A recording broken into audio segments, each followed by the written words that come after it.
जैसा कि आप देख सकते हैं टॉपिक है हेल्थ एंड इकोनॉमी।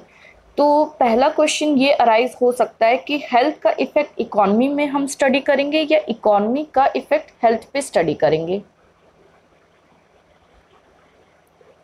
हेल्थ, स्वास्थ्य, इकोनॉमी या अर्थव्यवस्था।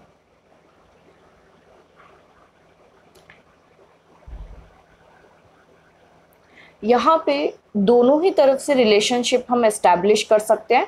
हेल्थ का इम्पैक्ट इकोनॉमी पे पड़ता है, स्वास्थ्य का जो प्रभाव है वो अर्थव्यवस्था पे पड़ता है, और इकोनॉमी का इम्पैक्ट जो है वो हेल्थ पे पड़ता है, या अर्थव्यवस्था का जो प्रभाव है वो स्वास्थ्य पे पड़ता है। तो रिलेशनशिप जो हम स्टडी करेंगे वो हम दोनों तरीके से स्टडी करेंगे, हेल्थ का इकोनॉमी पे और इकोनॉमी का हेल्थ पे।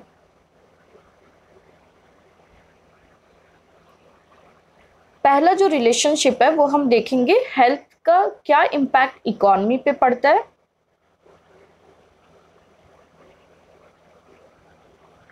स्वास्थ्य का अर्थव्यवस्था पे कैसा प्रभाव पड़ता है।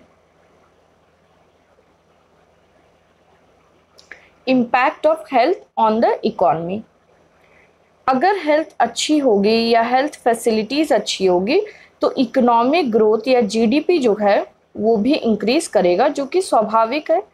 जितने ही हेल्दी होंगे लोग, जितना ही ज़्यादा स्वास्थ्य अच्छा होगा, उतनी ज़्यादा उत्पादकता अच्छी होगी और उतनी ही ज़्यादा आर्थिक गतिविधि में वो मददगार होंगे, और जीडीपी या ग्रॉस डोमेस्टिक प्रोडक्ट ज़्यादा से ज़्यादा बढ़ेगा। तो हम ये कह सकते हैं कि हेल्थ इज़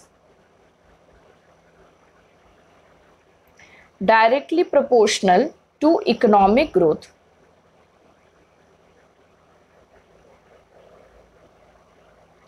स्वास्थ्य का सीधा संबंध है और सकारात्मक संबंध है आर्थिक वृद्धि के साथ। वृद्धि के साथ साथ हम विकास की भी बात कर सकते हैं, डेवलपमेंट। अगर हेल्थ इंक्रीज हो रहा है तो क्योंकि ये एक सोशल पैरामीटर है, ये दर्शाता है कि आर्थिक वृद्धि के साथ साथ जीडीपी इंक्रीज होने के साथ साथ डेवलपमेंट या आर्थिक विकास भी ये सुनिश्चित करता है। अब हम देखते हैं कि हेल्थ के कौन कौन से एस्पेक्ट हैं जिसका इफेक्ट जो है वो इकोनॉमी में पड़ता है, वो सकारात्मक है या नकारात्मक है। First is good health.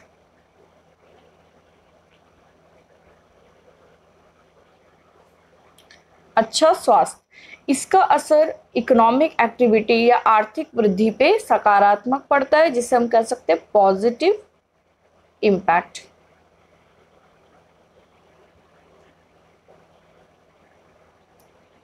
Next is good health facilities.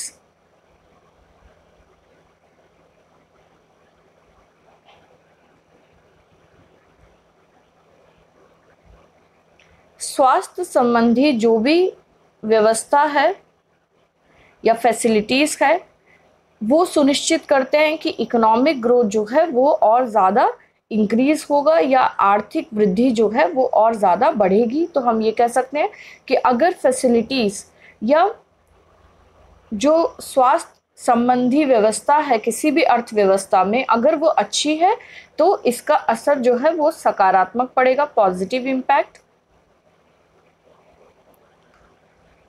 Next is strong R&D। R&D का मतलब है research and development.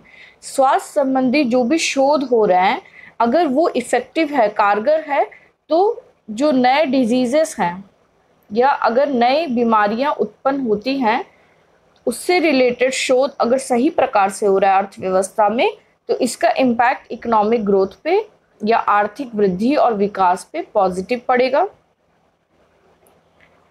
Fourth point is free और affordable health care service.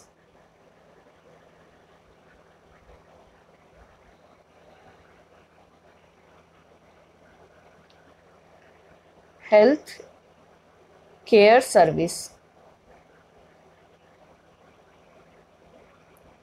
For all segments of the society. अगर समाज के सभी वर्ग के लिए जो हेल्थ केयर सर्विस है या स्वास्थ्य संबंधी सर्विसेज हैं, अगर वो फ्री हैं, निशुल्क है या अफोर्डेबल हैं, इसका मतलब हम उनके लिए व्यय कर सकते हैं, व्यय करने में अगर समाज का हर वर्ग सक्षम है, तो ये पॉजिटिव इम्पैक्ट डालते हैं इकोनॉमिक ग्रोथ पे। Next is medicine and vaccines.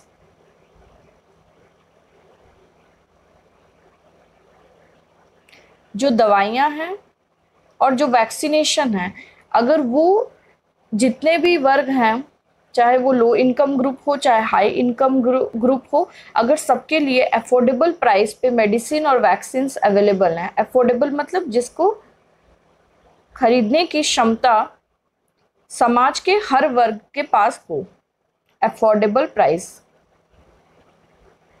Afford कर सकें या खरीद सकें, तो इसका इम्पैक्ट भी पॉजिटिव होगा, इकोनॉमिक ग्रोथ या आर्थिक वृद्धि पे एक सकारात्मक प्रभाव पड़ेगा।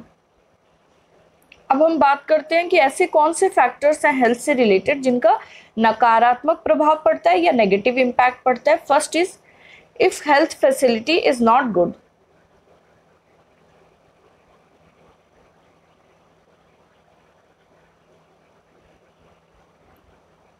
स्वास्थ्य संबंधी जो व्यवस्था है अगर वो अच्छी नहीं है तो इसका असर कैसा पड़ेगा, नेगेटिव। अगर हेल्थ इंफ्रास्ट्रक्चर अच्छा नहीं है, जो कि हेल्थ फैसिलिटीज में ही आता है, हेल्थ इंफ्रास्ट्रक्चर, तो असर कैसा होगा, नेगेटिव। हेल्थ एक्सपेंडिचर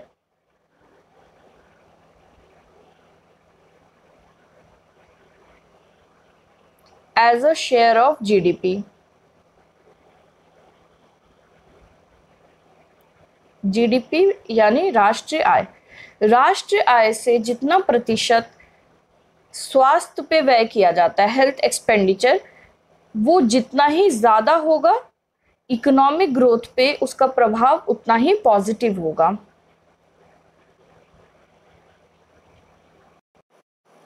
अगर नेशनल इनकम का ज़्यादा प्रतिशत व्यय अगर स्वास्थ्य संबंधी सेवाओं पे किया जाएगा तो लोग ज़्यादा बेहतर तरीके से काम करेंगे, उत्पादकता बेहतर होगी और आर्थिक वृद्धि या इकोनॉमिक ग्रोथ भी पॉजिटिव होगा।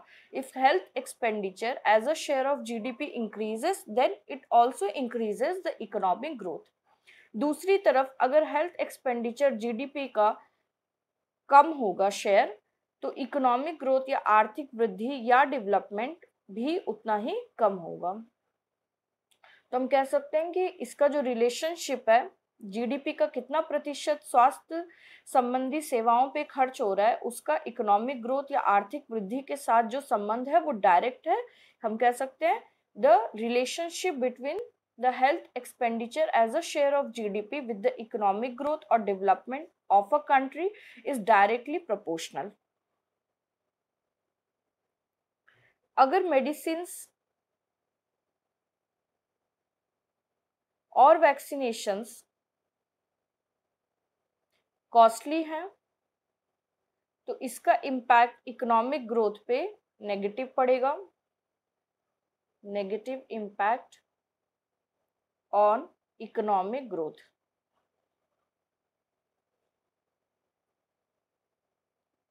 क्योंकि ज़्यादा से ज़्यादा लोग अगर बीमार रहेंगे, अगर डिजीजेस इंक्रीज कर रहे हैं, तो ये किसको रिड्यूस करते, उत्पादकता को या प्रोडक्टिविटी ऑफ लेबर को।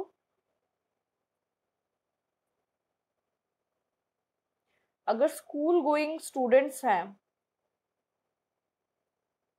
और वो ज़्यादा बीमार रहते हैं in the below poverty line group, तो बिलो पॉवर्टी लाइन में जो वर्ग स्कूल जाता है, अगर वो बीमार ज़्यादा रहते हैं तो ये किसको रिड्यूस करेंगे, ह्यूमन कैपिटल को,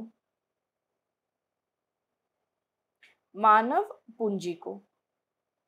ह्यूमन कैपिटल हमने पहले भी डिस्कस किया है। ह्यूमन कैपिटल हम कहते हैं जब एजुकेशन प्रॉपर होती है। अगर एजुकेशन प्रॉपर नहीं होगी तो ये ह्यूमन कैपिटल को या मानव पूंजी को भी रिड्यूस करेंगे या कम करेंगे। टोटल प्रोडक्टिविटी पे हेल्थ का इम्पैक्ट जो है वो हम सिंपल प्रोडक्शन फंक्शन से समझ सकते हैं। Health impact on total productivity TP, y is equal to function of n। n यहाँ पे लेबर को डिनोट करता है, श्रम को दर्शाता है। अगर लेबर की या जो श्रमिक है उनकी हेल्थ जो है वो अच्छी नहीं है तो इसका सीधा असर पड़ता है टोटल आउटपुट पे। क्यों? कि अगर श्रमिक बीमार है तो उसकी उत्पादकता या प्रोडक्टिविटी जो है वो रिड्यूस हो जाएगी। टोटल प्रोडक्शन या हम कह सकते हैं जीडीपी जो है, ग्रॉस डोमेस्टिक प्रोडक्ट, वो रिड्यूस हो जाएगा। पुअर हेल्थ शो करता है खराब स्वास्थ्य दर्शाता है कि it's a wastage of human resources. जो मानव संसाधन है उसकी हम क्षति कर रहे हैं या उसको वेस्ट कर रहे हैं, वेस्टेज ऑफ ह्यूमन रिसोर्सेस। अगर स्वास्थ्य सही नहीं है तो जितने ह्यूमन रिसोर्सेस हैं हमारे पास उनको हम सही तरीके से यूज नहीं कर सकते, इसलिए ये वेस्टेज को दर्शाता है।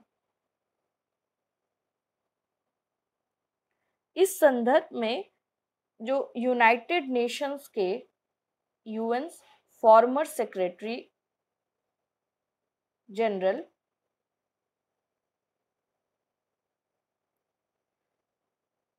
कोफी एनन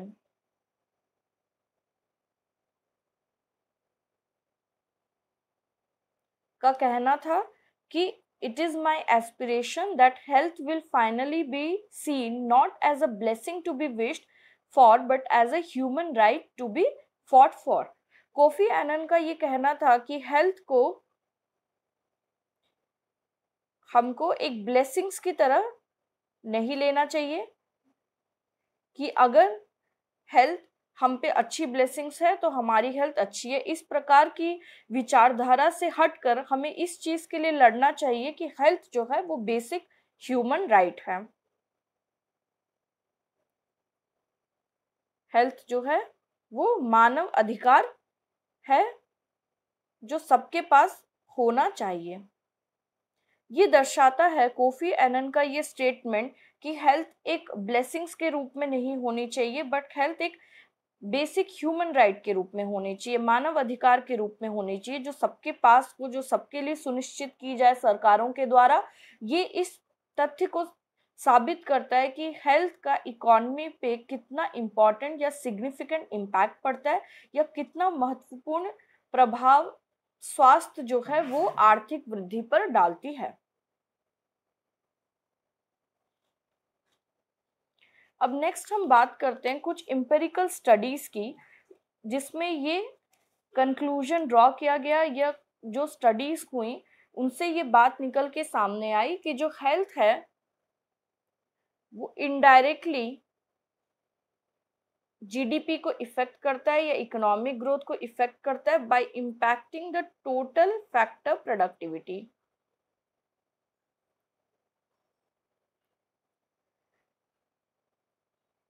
कुल उत्पादन के साधन की उत्पादकता को प्रभावित करके स्वास्थ्य जो है वो सकल घरेलू उत्पाद को प्रभावित करता है।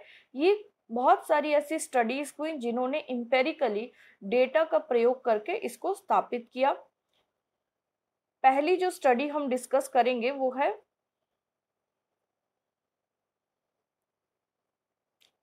स्टडी पब्लिश्ड इन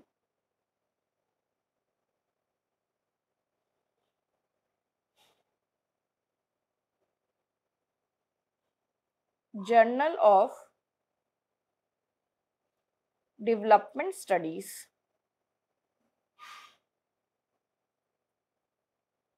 ये स्टडी हुई थी वर्ष 2007 में, 2007 में स्टडी की गई थी। Matthew A. Cole and Eric Newman। Matthew A Cole and Eric Newman के द्वारा एक स्टडी की गई थी जो पब्लिश हुई थी जर्नल ऑफ डेवलपमेंट स्टडीज पे वर्ष 2007 में। इनकी जो की फाइंडिंग्स थी उसको हम डिस्कस करेंगे, जिसने एस्टैब्लिश किया था कि हेल्थ जो है वो टोटल फैक्टर प्रोडक्टिविटी को चेंज करता है और एज अ रिजल्ट जीडीपी या इकोनॉमिक ग्रोथ को भी प्रभावित करता है। The paper argues that a key mechanism through which health affects growth is via total factor productivity. Three indicators of health that are particularly problematic in developing regions are taken. 3 indicators लिए गए हैं इस study के द्वारा।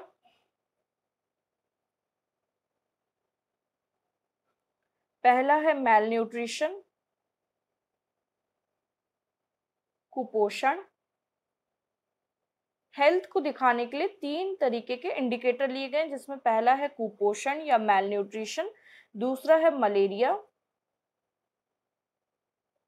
ये 3 वो indicators हैं जो ज्यादातर एलडीसी या लो डेवलप्ड कंट्रीज या डेवलपिंग कंट्रीज में पाए जाते हैं।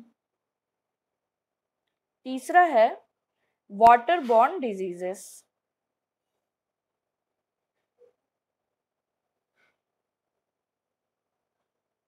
वाटर बॉर्न डिजीजेस का मतलब है प्रदूषित जल से होने वाली बीमारियां।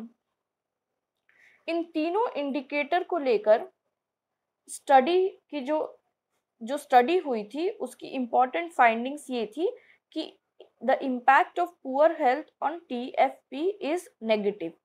अगर हेल्थ या स्वास्थ्य खराब है, पुअर हेल्थ है इकोनॉमी में ज्यादातर लोगों की, तो ये इंडिकेट करता है लो टीएफपी को, लो टोटल फैक्टर प्रोडक्टिविटी को। अगर हेल्थ खराब है तो टोटल फैक्टर प्रोडक्टिविटी भी कम होगी और उसका प्रभाव देखने को मिलेगा जीडीपी पे, ग्रॉस डोमेस्टिक प्रोडक्ट पे, जो कि कम होगा। तो हम इसको ऐसे भी लिख सकते हैं कि high disease burden adversely impacts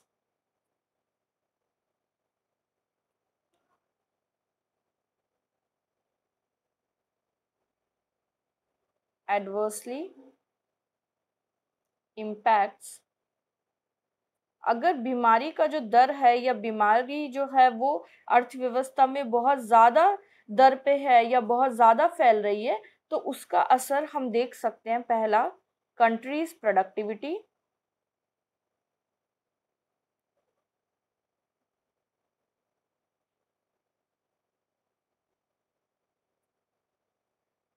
देश की उत्पादकता पे, ग्रोथ। सेकंड इज ग्रोथ, वृद्धि, आर्थिक वृद्धि। थर्ड इज इकोनॉमिक डेवलपमेंट, आर्थिक विकास। तो स्टडी ने एस्टैब्लिश किया कि अगर किसी भी अर्थव्यवस्था में बीमार लोगों की संख्या ज्यादा है या बीमारी की दर ज्यादा है, तो उसका प्रभाव जो है अर्थव्यवस्था पे 3 प्रकार से देखा जा सकता है। एक, उस देश की उत्पादकता पे, प्रोडक्टिविटी के तौर पे। दूसरा, इकोनॉमिक ग्रोथ या आर्थिक वृद्धि के दर पे। और तीसरा, इकोनॉमिक डेवलपमेंट या आर्थिक विकास पर। स्टडी ये भी हाईलाइट करती है कि इन सब के बावजूद जो लेस डेवलप्ड कंट्रीज हैं, एलडीसीज, और जो डेवलपिंग कंट्रीज है, विकासशील देश,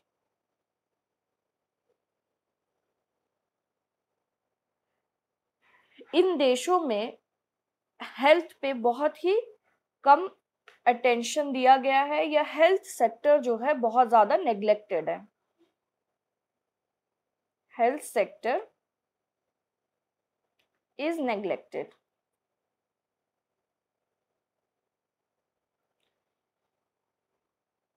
और जो इम्पैक्ट है हेल्थ का टोटल फैक्टर प्रोडक्टिविटी या खराब स्वास्थ्य का या स्वास्थ्य का उत्पादकता पर जो प्रभाव है या इकोनॉमिक ग्रोथ पे जो प्रभाव है उसको भी बहुत ज्यादा नजरअंदाज किया गया है। तो पहली चीज तो ये स्टडी ये बताती है कि अगर स्वास्थ्य सही नहीं है, डिजीजेस या बीमारियां बहुत ज्यादा हैं अर्थव्यवस्था में, तो अर्थव्यवस्था में उत्पादकता, आर्थिक वृद्धि और आर्थिक विकास पर इसका नकारात्मक प्रभाव पड़ेगा। और जितने भी लेस डेवलप्ड कंट्रीज हैं या अब कह सकते हैं कि अल्प विकसित या विकासशील देश हैं या अर्थव्यवस्थाएं, उन देशों में हेल्थ सेक्टर को या स्वास्थ्य विभाग को बहुत ही कम इम्पोर्टेंस दी गई है और टोटल फैक्टर प्रोडक्टिविटी का जो हेल्थ के साथ रिलेशन है, स्वास्थ्य के साथ जो संबंध है, उसको भी बहुत ज्यादा नेग्लेक्ट किया गया है। दूसरी चीज जो इस स्टडी में कही गई है वो ये है, if a disease has a fatal effect on individuals then it will lower the amount of labour supply. अगर ऐसी कोई बीमारी है जिससे कि मृत्यु दर जो है वो ज्यादा बढ़ सकती है, तो इसका इफेक्ट पड़ेगा लेबर सप्लाई पे। अगर डिजीज ऐसी है जो है फैटल, फैटल मतलब अगर ऐसी कोई बीमारी है जिससे मृत्यु जो होने की संभावना अगर ज्यादा है, तो इसका सीधा असर पड़ेगा लेबर सप्लाई पे। अगर फैटल है डिजीज तो लेबर सप्लाई जो है वो रिड्यूस होगी। लेकिन इस स्टडी में क्योंकि मैल न्यूट्रिशन, कुपोषण, मलेरिया, वाटर बॉर्न डिजीज, प्रदूषित जल से होने वाली बीमारियां, इस प्रकार की बीमारियां ली गई हैं। ये जो बीमारियां हैं जब एडल्ट में होती हैं तो ये नॉन फैटल इन नेचर होती हैं। इसका मतलब है इनसे होने वाले मृत्यु दर बहुत ही कम या ना के बराबर होता है। और इस वजह से हम इस स्टडी में लेबर सप्लाई की बात नहीं कर रहे हैं। बात किस चीज की हो रही है? टोटल फैक्टर प्रोडक्टिविटी की। क्योंकि इसके बावजूद कि श्रमिक बीमार है, वो काम करता है, चाहे वो अंडर नरिश्ड है हो, चाहे उसे मलेरिया हो, चाहे वाटर बॉर्न डिजीज हो, तो भी लोग काम करते हैं। और इसकी वजह से जो लेबर फोर्स है वो ज्यादा इफेक्टिवली काम नहीं कर पाता या नॉन इफेक्टिव हो जाता है। नॉन इफेक्टिव, कम कारगर होने की वजह से इसका सीधा असर पड़ता है टोटल फैक्टर प्रोडक्टिविटी पे, और ये टोटल फैक्टर प्रोडक्टिविटी को कम करता है।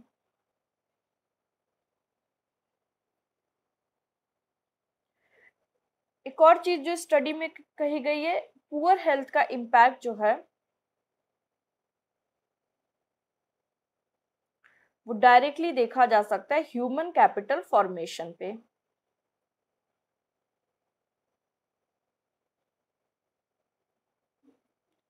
ह्यूमन कैपिटल फॉर्मेशन का क्या अर्थ है?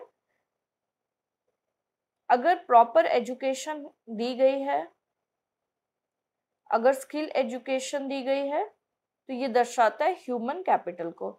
अगर हेल्थ खराब है स्टूडेंट्स के बीच में, जो स्टूडेंट्स हैं, जो स्कूल गोइंग पॉपुलेशन है, तो वो प्रॉपर एजुकेशन, प्रॉपर स्किल जो हैं वो एक्वायर नहीं कर पाते, और जिसकी वजह से जो ह्यूमन कैपिटल फॉर्मेशन है वो कंट्री में रिड्यूस हो जाता है। तो पुअर हेल्थ का और ह्यूमन कैपिटल फॉर्मेशन का जो रिलेशन है वो है indirect. Poor health is inversely related to human capital formation।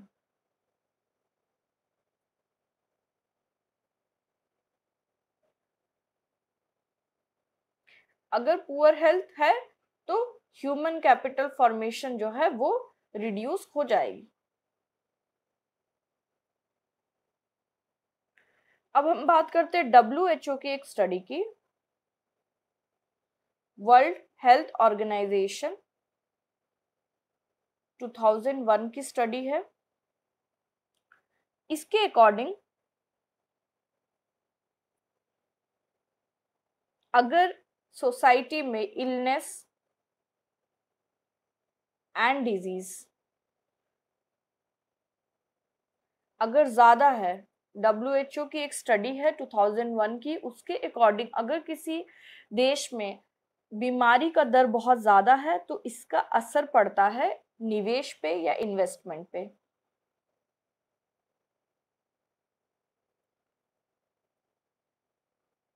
या हम कह सकते हैं रिटर्न्स ऑन इन्वेस्टमेंट। अगर निवेश होता है इसलिए होता है ताकि उस पर कुछ रिटर्न मिले, जिसे हम प्रॉफिट भी कह सकते हैं। अगर बीमारी का दर बहुत ज्यादा है तो इन्वेस्टमेंट या निवेश का जो प्राप्त है या जो रिटर्न है या जो प्रॉफिट है वो बहुत ज्यादा कम हो जाता है। कौन कौन से इन्वेस्टमेंट की इसमें बात की गई है इसको हम डिस्कस कर लेते हैं। Investment in agriculture,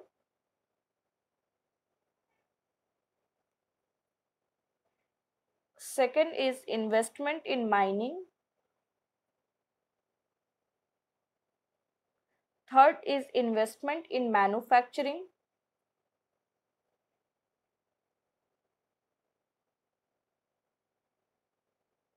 fourth is investment in tourism,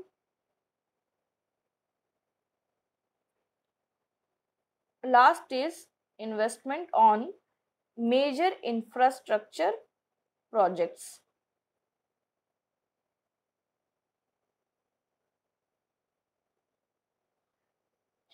इनमें से अगर किसी भी प्रकार का निवेश हो रहा है, चाहे वो कृषि में हो, माइनिंग में हो, मैन्युफैक्चरिंग में हो, टूरिज्म पे हो या इंफ्रास्ट्रक्चर प्रोजेक्ट्स पे हो, अगर बीमारी दर या डिजीजेस जो हैं बहुत ज़्यादा हैं, प्रिविलेंट हैं सोसाइटी में, तो इन पे होने वाला प्राप्त या रिटर्न जो है वो बहुत ज़्यादा कम हो जाता है।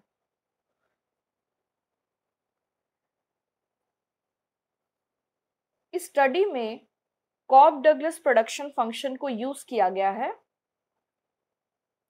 The study has used Cobb Douglas production function.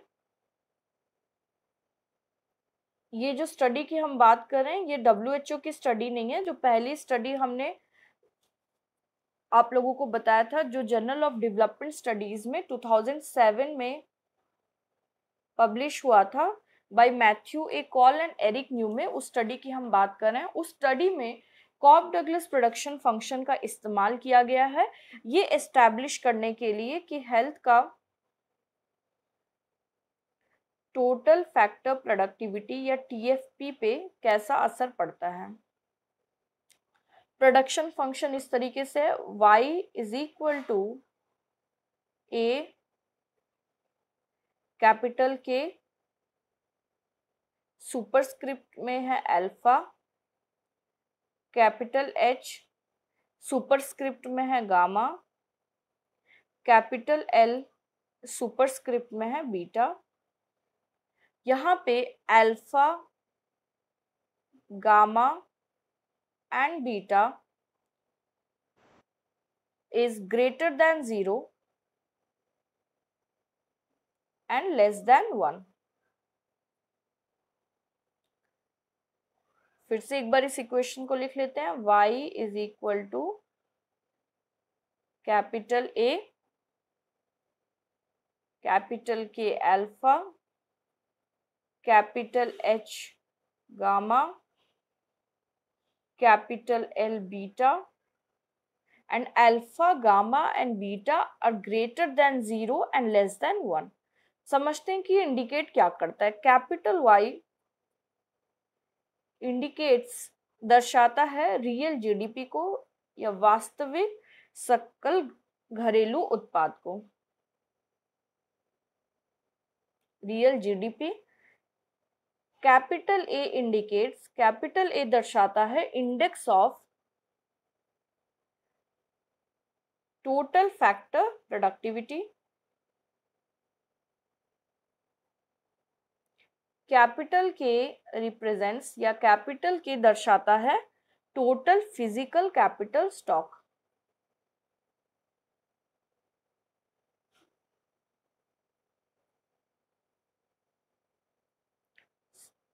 कुल स्थिर पूंजी को। Capital H represents human capital, मानवीय पूंजी को।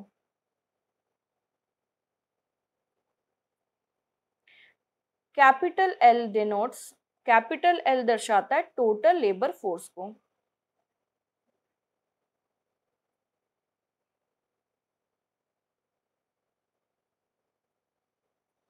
ओके, तो ये कॉब डगलस प्रोडक्शन फंक्शन है जिसको 2007 की स्टडी में यूज किया गया, जिसमें y जो है रियल जीडीपी है, a जो है index of total factor productivity है, k जो है टोटल फिजिकल कैपिटल स्टॉक है, h ह्यूमन कैपिटल है और l जो है टोटल लेबर फोर्स है।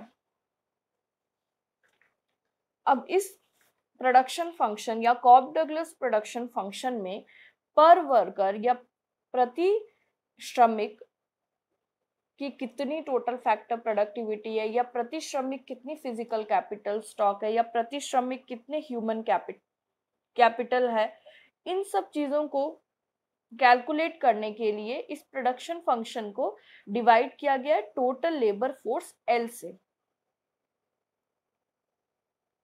टोटल लेबर फोर्स एल से डिवाइड करने के बाद dividing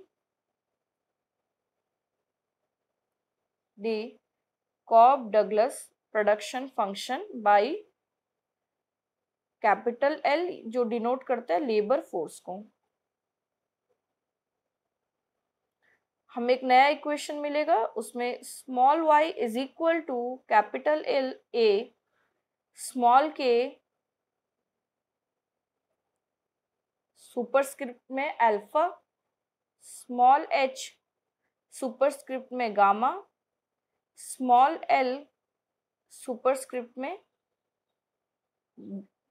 alpha plus beta plus gamma -1। ये जो है हमने कॉमन लिया है एल को, तो ये हमें मिलेगा alpha plus beta plus gamma -1। यहाँ पे y जो है स्मॉल y ये दर्शाता है रियल जीडीपी पर वर्कर, प्रति श्रमिक कितनी जीडीपी जो है वो हमें मिल रही है, रियल जीडीपी पर वर्कर, जो कि capital Y by L।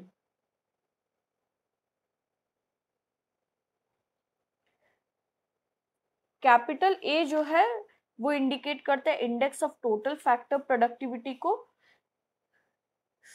Small k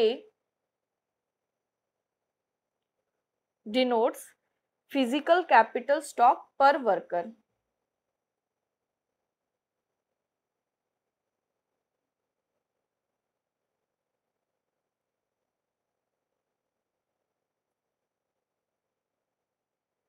H small h denotes human capital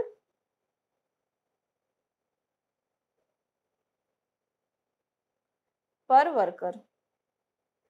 per worker के लिए हमने जो मेन इक्वेशन थी उसको कैपिटल L से डिवाइड किया है। अब हम डिस्कस करते हैं कि इसके मेजर कंक्लूजन क्या थे। Conclusion of the study.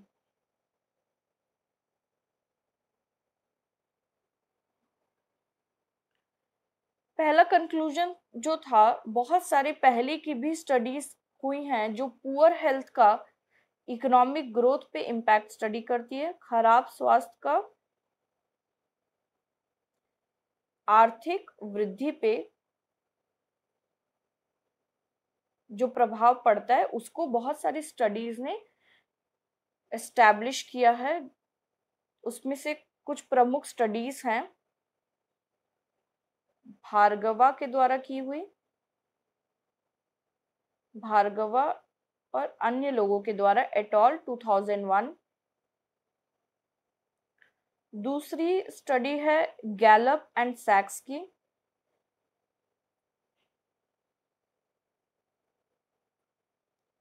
वर्ष 2000 में 2000 में। तीसरी स्टडी है मैक कैर्थी और अन्य लोगों के द्वारा एटॉल 2000 में हुई है ये स्टडी। चौथी स्टडी है एरकन के द्वारा, वर्ष 2001 में। ये चारों स्टडीज ये एस्टैब्लिश करती हैं कि अगर स्वास्थ्य खराब है या बहुत ज़्यादा लोग बीमार रहते हैं तो इसका बहुत नकारात्मक प्रभाव पड़ेगा आर्थिक वृद्धि पे। और इन सारी स्टडीज की जो कंक्लूजन थे उसे 2007 की स्टडी ने भी सही पाया, दूसरी चीज कि पुअर हेल्थ जो है वो एग्रीगेट प्रोडक्टिविटी या कुल उत्पादन को प्रभावित करती है और नकारात्मक तरीके से प्रभावित करती है। Poor health reduces aggregate productivity, कुल उत्पादकता।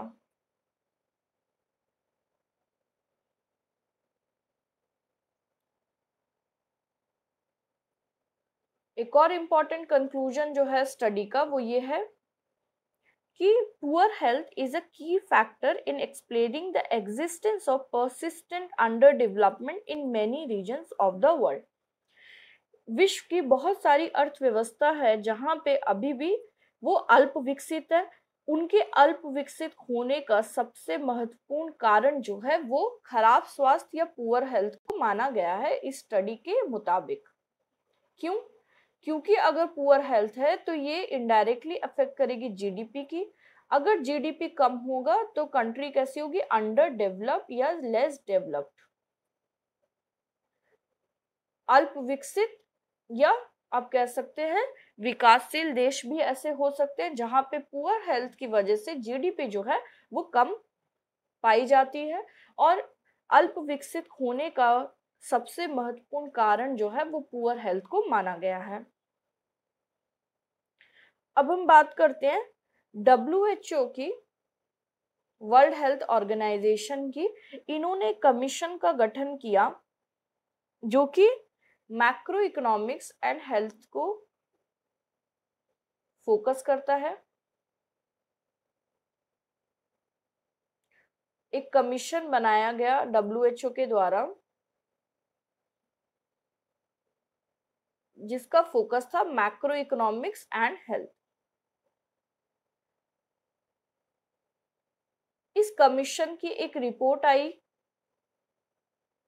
वर्ष 2001 में, दिसंबर 2001 में इन्होंने WHO ने एक रिपोर्ट दी जो ये कमीशन बिठाई गई थी मैक्रो इकोनॉमिक्स एंड हेल्थ को स्टडी करने के लिए, जिसने ये एस्टैब्लिश किया कि पुअर हेल्थ अगर है या स्वास्थ्य सही नहीं रहता लोगों का किसी भी देश में, तो ये इंडिकेट करता है poor macro economic performance.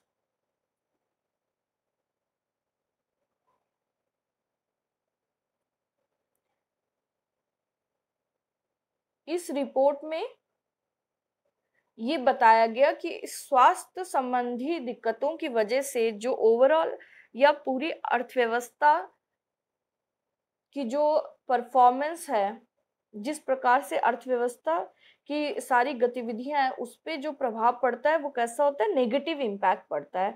The commissions report published in December 2001 by WHO firmly states that poor health within a nation can have severe implications for that nation's macroeconomic performance and the result is low economic growth। अब हम बात करते हैं solution की। अभी तक हमने discuss किया प्रॉब्लम क्या है। अगर हेल्थ सही नहीं है तो इकोनॉमिक ग्रोथ भी या आर्थिक वृद्धि भी सही प्रकार से नहीं हो सकती। तो अब हम डिस्कस करते हैं इसके सॉल्यूशन क्या है या इस समस्या का निवारण क्या है। Increased investment in healthcare on a global scale will release the developing world from the vicious cycle that links poor health and poverty। इसमें सॉल्यूशन ये है कि पुअर हेल्थ को पॉवर्टी से जोड़ा गया है और इसे एक विशियस साइकिल माना गया है। विशियस साइकिल क्या है कि दोनों ही एक दूसरे पे प्रभाव डालते हैं। अगर लोग गरीब हैं तो उनका स्वास्थ्य भी खराब रहेगा और अगर पुअर हेल्थ है तो लोग जो है वो गरीब रहेंगे क्योंकि उनकी उत्पादकता या प्रोडक्टिविटी जो है वो कम होगी। इसलिए इसको एक विशियस साइकिल माना जाता है कि ये दोनों ही एक दूसरे से इस तरीके से रिलेटेड है कि इससे निकल पाना बहुत मुश्किल है या असंभव हो जाता है। इसलिए सॉल्यूशन ये दिया गया है कि इन्वेस्टमेंट या निवेश जो है स्वास्थ्य के क्षेत्र में, हेल्थ सेक्टर पे ज्यादा से ज्यादा बढ़ाने की जरूरत है। इसको हम इस प्रकार से भी कह सकते हैं कि जो जीडीपी में शेयर है हेल्थ एक्सपेंडिचर का या स्वास्थ्य संबंधी व्यय जो सरकार करती है हेल्थ सेक्टर पे, उसका जीडीपी का जो प्रतिशत है, अगर उसको हम बढ़ाएं तो हम उस विशियस साइकिल, जो पॉवर्टी, गरीबी और खराब स्वास्थ्य के बीच में जो विशियस साइकिल है, उसको हम तोड़ सकते हैं और ओवरऑल हेल्थ जो है वो अचीव कर सकते हैं। Overall health improvement can be achieved through increased investment in health sector। स्वास्थ्य के क्षेत्र में अधिक निवेश करके या सरकार के द्वारा अधिक व्यय करके हम स्वास्थ्य को, अर्थव्यवस्था में जन स्वास्थ्य को बढ़ा सकते हैं, उसमें वृद्धि ला सकते हैं, जिसका सीधा असर देखने को मिलेगा जीडीपी पे।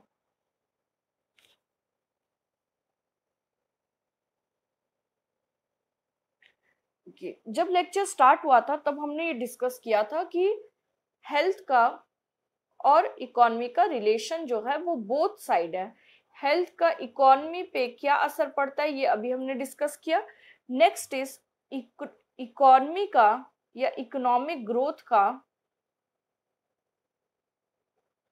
क्या असर हेल्थ पे पड़ेगा। ये है dual relationship between health and economy, इसको हम डिस्कस कर चुके हैं। अब हम ये समझेंगे कि इकोनॉमिक ग्रोथ का या जीडीपी अगर इंक्रीज हो रही है, या एक और इंडिकेटर हम ले सकते हैं GDP per capita. GDP per capita मतलब प्रति व्यक्ति आय की हम बात कर रहे हैं। हम राष्ट्रीय आय की बात कर सकते हैं, प्रति व्यक्ति आय की बात कर सकते हैं, ओवरऑल इकोनॉमिक ग्रोथ की, आर्थिक वृद्धि की बात कर सकते हैं। इन तीनों का या तीनों में से किसी एक का हम देखेंगे स्वास्थ्य पे या हेल्थ पे किसी भी अर्थव्यवस्था के क्या असर पड़ता है। यहाँ पे हम स्टार्ट करेंगे एक कोटेशन से या कॉफी एनन के स्टेटमेंट से, जो यूनाइटेड नेशंस के फॉर्मर जनरल सेक्रेटरी भी रह चुके। 2001 में इनका एक कथन आया था कि the greatest enemy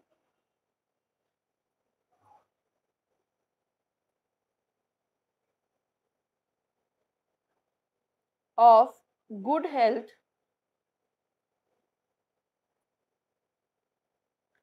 is poverty. स्वास्थ्य का या अच्छी स्वास्थ्य का सबसे बड़ा दुश्मन जो है वो गरीबी है। ये कॉफी एनन ने 2001 में कहा था। ये इस चीज को एस्टैब्लिश करता है। पॉवर्टी को हम लिंक कर सकते हैं जीडीपी पर कैपिटा से, प्रति व्यक्ति आय से। तो अगर गरीबी ज्यादा है, प्रति व्यक्ति आय कम है, तो इसका सीधा असर देखने को मिलता है स्वास्थ्य पे या हेल्थ पे। इस तरीके से इसको डिस्कस करते हैं। फॉर एग्जाम्पल, अगर व्यक्ति गरीब है या if a person is poor, तो वो ऐसे चॉइसेस करते हैं जो कि उनके लिए कॉस्टली साबित होते हैं। Makes choices that are costly to health. गरीब व्यक्ति मजबूर होता है इस प्रकार की चॉइस वो करे जिससे कि उसकी हेल्थ जो है वो खराब हो जाती है, और इसके लिए सबसे इम्पॉर्टेंट फैक्टर है इनकम। क्योंकि गरीब व्यक्ति की आय कम होती है, इसलिए उनकी चॉइसेस भी इस प्रकार से होती है कि उनकी हेल्थ जो है ज्यादातर खराब रहती है। इसमें हम तीन फैक्टर्स को डिस्कस करेंगे। पहला है फूड,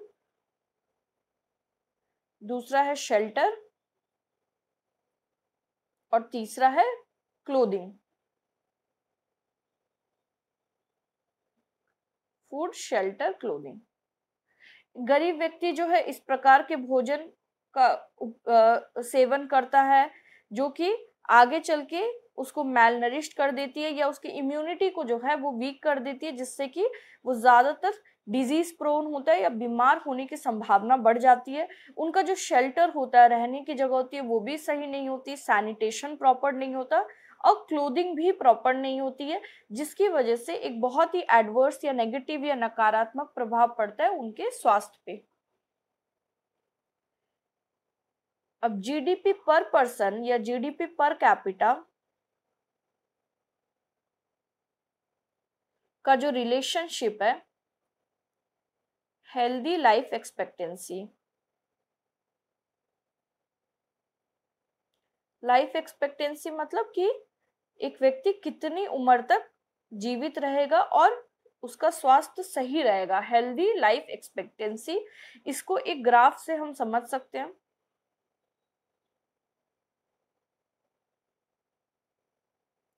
एक्स एक्सिस पे हम लेते हैं जीडीपी पर पर्सन, वाई एक्सिस पे हम लेते हैं हेल्दी लाइफ एक्सपेक्टेंसी।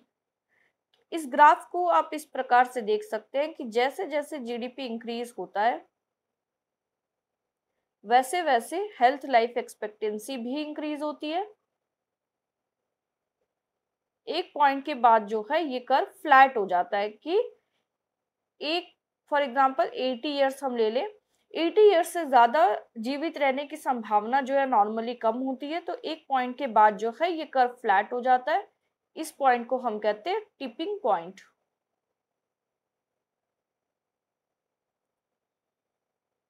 इस ग्राफ में आप ये देख सकते हैं कि जो जीडीपी पर पर्सन और हेल्दी लाइफ एक्सपेक्टेंसी है उसका रिलेशनशिप पॉजिटिव है।